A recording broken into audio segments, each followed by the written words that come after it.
Our next speaker is a legend in our own time, and that's Eunie Smith, president of Alabama Eagle Forum, and she also served as chairman 2010-2011 of the Ethics and Religious Liberty Commission for the Southern Baptist Convention. Eunie Smith.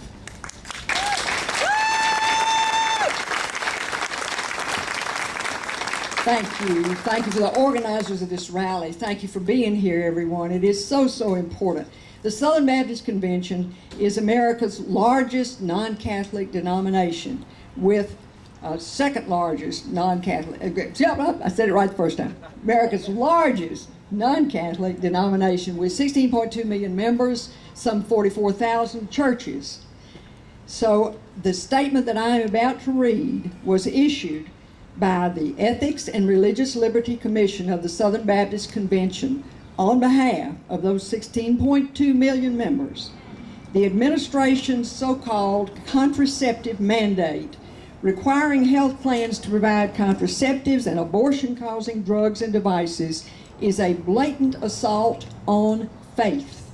By requiring faith-based organizations and individuals to pay for these services, the administration has declared that it has the authority to determine when faith is entitled to protection from governmental interference.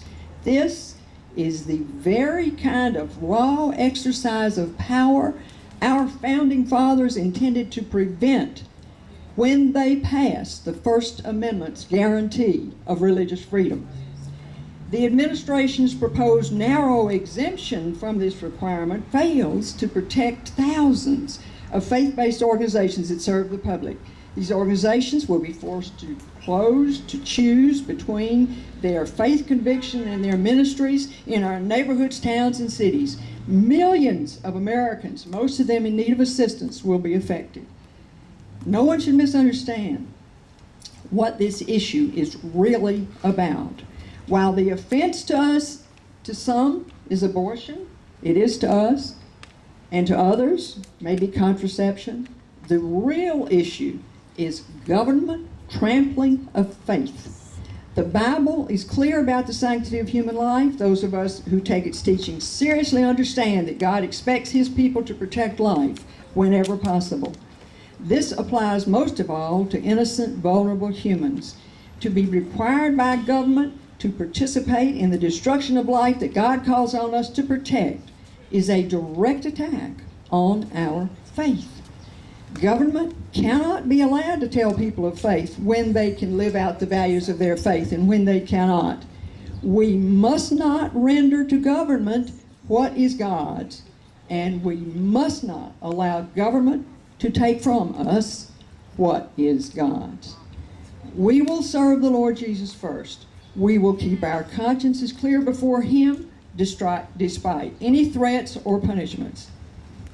To do anything less would be to declare government God, and this we will not do. For the sake of the church,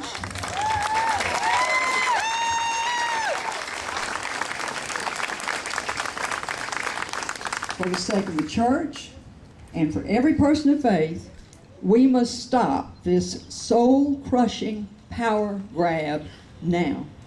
If government can require this today, they can and likely will require more tomorrow.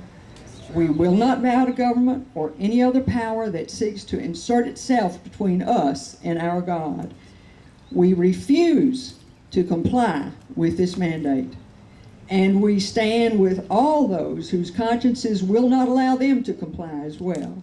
We call on everyone who believes that God and God alone is the Lord of the conscience to join us in stopping the administration from pillaging the soul with this God-defying, unconstitutional assault on religious freedom.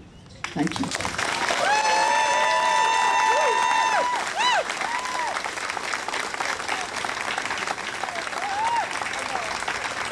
Wonderful. A little dose of persecution really brings the church together, doesn't it? Southern Baptist Convention, Catholic Magisterium, all people coming together.